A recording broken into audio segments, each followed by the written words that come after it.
Gerald here from KISS. You and I have no free will, and we have no freedom of choice. And it's always been this way, and it's always going to be this way from now on.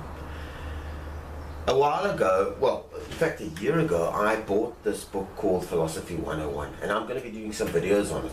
This is just the first video on hardened determinism, which is no free choice. And I recently started reading it properly. Just recently, and about 2 days ago, I read this chapter on hard determinism. Now, in that chapter, it explains to you why we do not have the principles. Explain to you why, and they lay them down in common sense, hard cold facts, why we do not have free choice.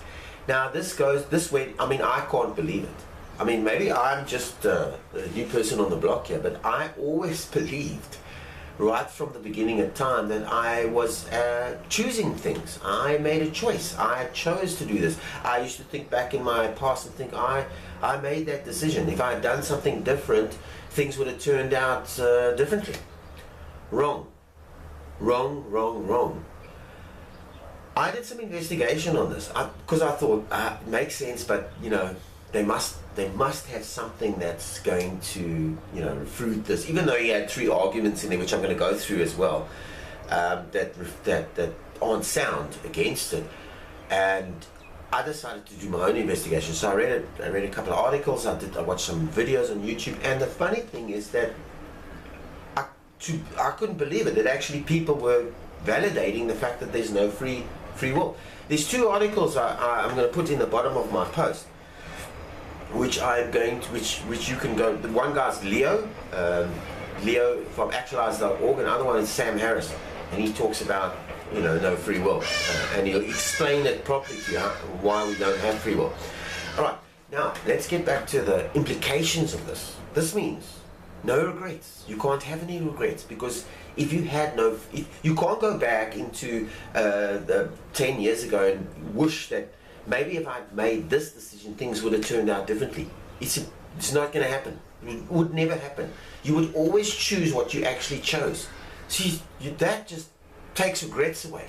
Lying on your deathbed, you know, I've got regrets. If only I'd lived my life this, I've got regrets. You can't live your life any other differently, because your life is already predetermined by cause and effect. The fact that we, you know, don't have any forgiveness. This is just like, you know, which moral consequences of people not being morally responsible for their actions because they are not at fault. This all makes sense. They're not at fault. There's 3 things I've come to realize just in this last 2-3 days. We live in a universe that is not random. There is no such thing as luck. All right, there's no such thing as chance. And everything is predetermined. There's no coincidence, there's no luck, and there's no randomness. We are predetermined to do. They did a, you know, I'm going on about this because it's mind-blowing. They did a, it feels crap, it feels not like, I just don't like it, but in the other side it feels a lot of relief from you know, things we used to. They did Sam Harris on his video. They did a test with a person, with people, where they asked the person to choose 2 buttons, just to choose randomly 2 buttons, and they wired these people up, their brains up to, they monitored their brain cells while they were doing this, and they could predict which button that person pressed before he pressed it. Which, in other words, before that person made the conscious decision to press the button, they knew in advance which button he was going to press. Crazy, eh?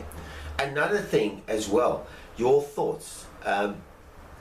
If you think about your thoughts, if you sit and think, okay, what am I going to think? If you just think, you don't know what you're going to think next. If you just sit for a moment and you think, what is going to be my next thought? You don't know what it is. You don't know what it is. You don't know what your next thought is. Now, this predisposes the fact back to, if I had choice and free will, I'd be able to choose my thoughts. You are not choosing your thoughts. Your thoughts are coming into your mind from somewhere else, but they're coming without your free will or without your choice or free will. You have no free will or choice over your mind. Crazy.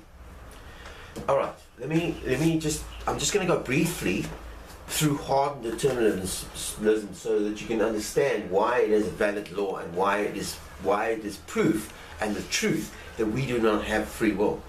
Okay, now to better understand hardened determinism, it's necessary to analyze these four general principles. Right, the principle of universal causation. This states that every event has a cause.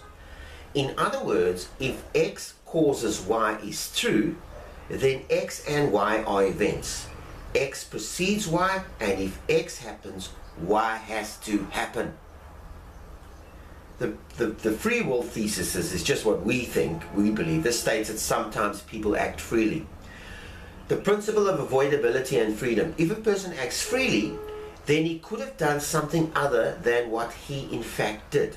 Yet, if no one could have done anything other than what he in fact did, no one ever acts freely.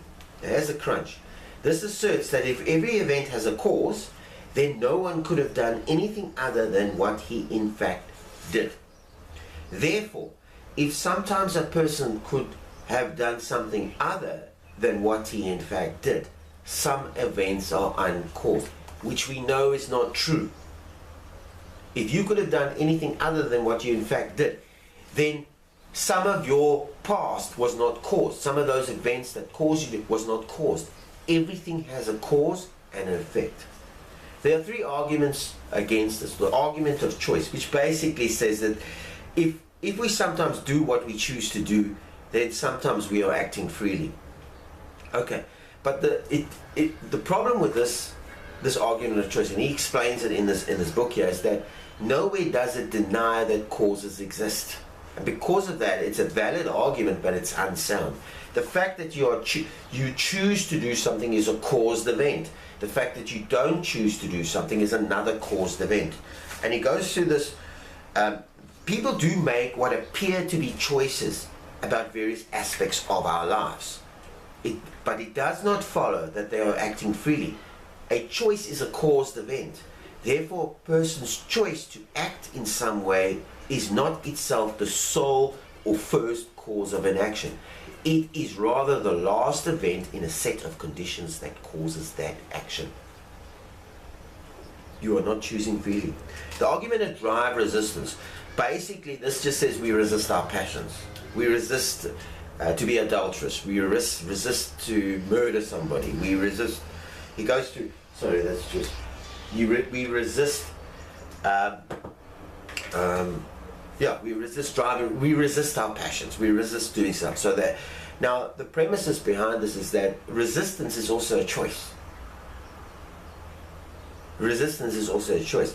Like the argument, and as he says, like the argument from choice, the argument from drive resistance does not deny that every event has a cause, and for this reason, it's valid but not sound.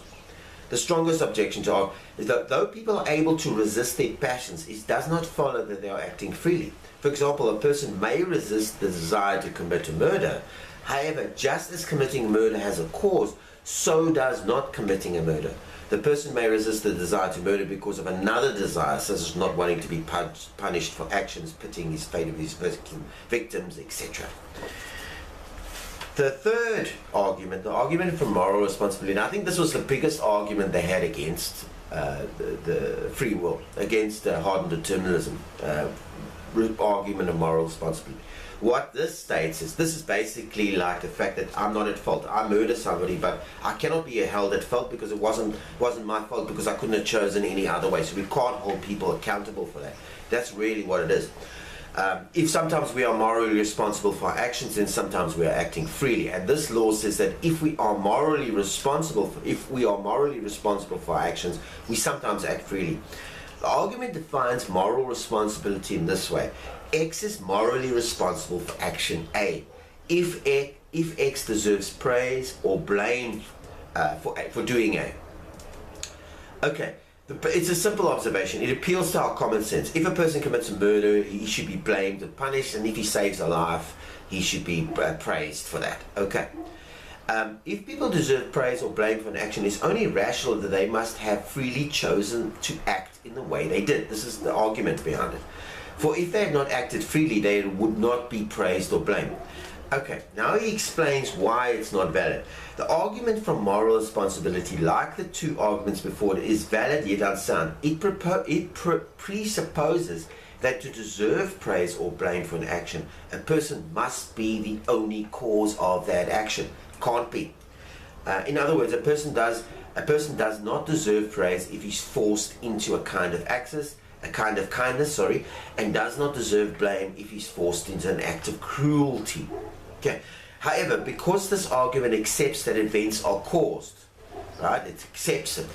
However, it must also accept that actions that seem to deserve praise or blame are themselves caused events, and a person cannot be the sole cause of an event. And he goes on further. The main problem with this argument, therefore, is its first premises.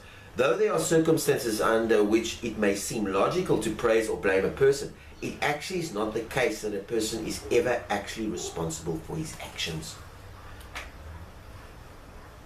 It can't be, because if he was doing whatever he was going to do anyway, he had no control over it. I suggest what you do is go onto the internet, go look around, go read some books, go do a little bit of research like I did, and you will find, and I'm going to leave those two links. Again, Leo from actualize.org speaks about free will. There's no free choice, and of course Sam Harris, you can actually go and look at his video as well. I suggest go watch those videos, go onto the internet, go look for yourself, and start to realize that whatever your life holds ahead of you, you are not the cause of it.